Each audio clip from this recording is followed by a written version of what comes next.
Umiingay at lumalakas po ang usapan sa labas ng impeachment court ng maraming mga abogado na eksperto sa trial, eksperto sa issue ng impeachment na hindi na daw kailangan na gawing pantestigo si Kernel Lachica at saka si Ramil Madriaga.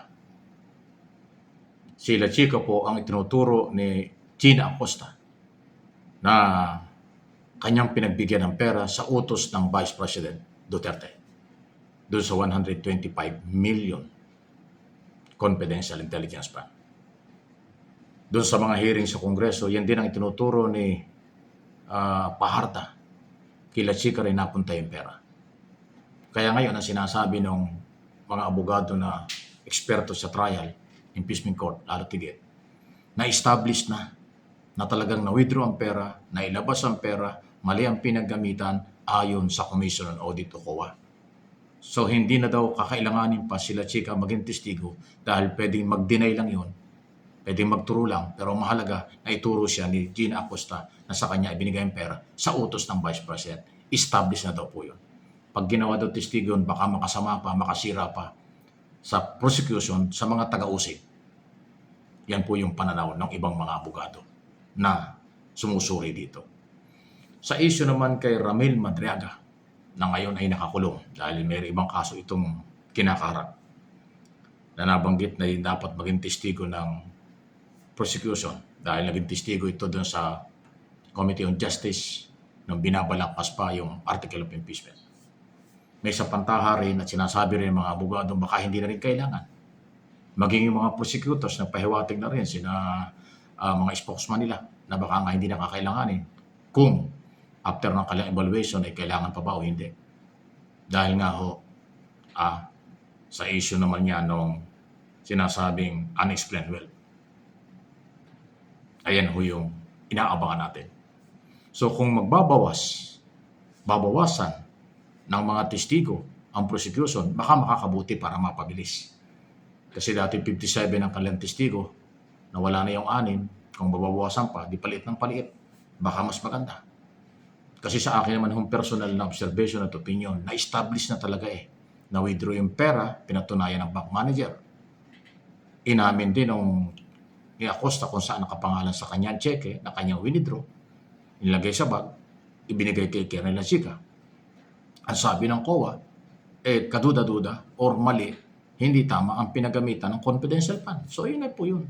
Nawala yung pera, na-withdraw yung pera, mali ang pinagamitan, yun na yung pananagutan. Diba? Yun na yung accountability sa aking observation. Ayaw kong pangunahan, observation lang ito. Yun ang aking paniniwala. Kayo, anong paniniwala nyo? Sapat na ba yun? Dito ho sa Article 1, Confidential at Intelligence Fund. Although nagsisimula pa lang. Pero yun na ho. Sa Lunes kasi magkakaroon na ho ng cross-examination ng defense. Tapos magtatanong ang mga senador judge kay Gina Acosta. Si Acosta po ay hindi testigo ng prosecution. Pero iniharap na testigo dahil siya ay mahalagang marinig dahil sa kanya nakapangalan ng cheque. Siya ang gumawa ng liquidation doon sa daan-daang milyon na winidraw. So hindi malinaw ang liquidation dahil general ang statement niya. Pati yung programa, general yung program. Walang specific na dapat paggamitan kaya nagduda at mali sabi ng Commission on Audit. Ayan. Dalawa ng mga taga-COA ang nagsalita dyan mali.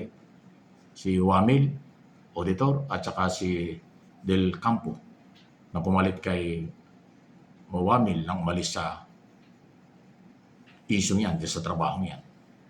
Ayan. So dugtong-dugtong mula sa manager ng mga bangko, mula sa nakapangalan kung kanino yung cheque, kay Gina Acosta, at mula sa mga state auditor. Yun yung aking pinagbabasihan. Kaya siguro sa isang banda, tama rin yung ibang mga abogadong nagsasalita.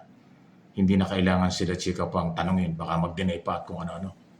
Dapat ituloy-tuloy na lang na i-discuss saan pa napunta yung ibang cheque. Huwag nating kalimutan, 4 na 125 million na pinag-uusapan dito, kalahating bilyon. Na-establish yung 125. Sa bagay, pag na-establish mo yung 125, yun na yun, ground na yun for impeachment. sa conviction. Kasi pare-pares din ang pinuntahan yan, iisa naman ang pinuntahan yan.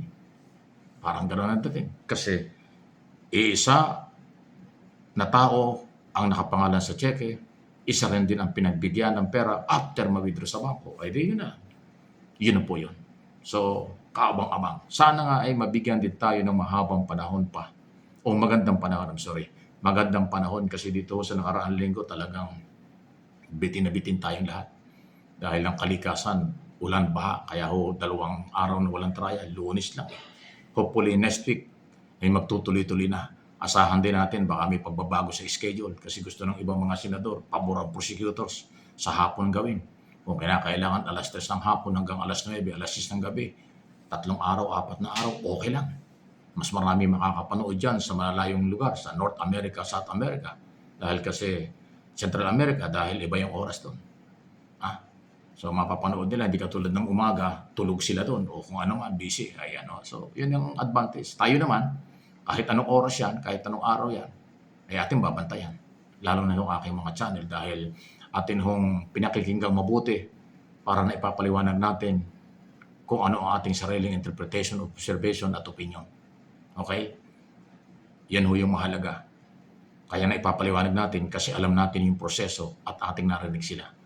Kaya huwag na kayong padala doon sa mga komento, walang argumento, paninira, paglilihis ng ibang mga nagko-comment. Alam naman natin kung saan galing yan at kung ano ang layunin nila.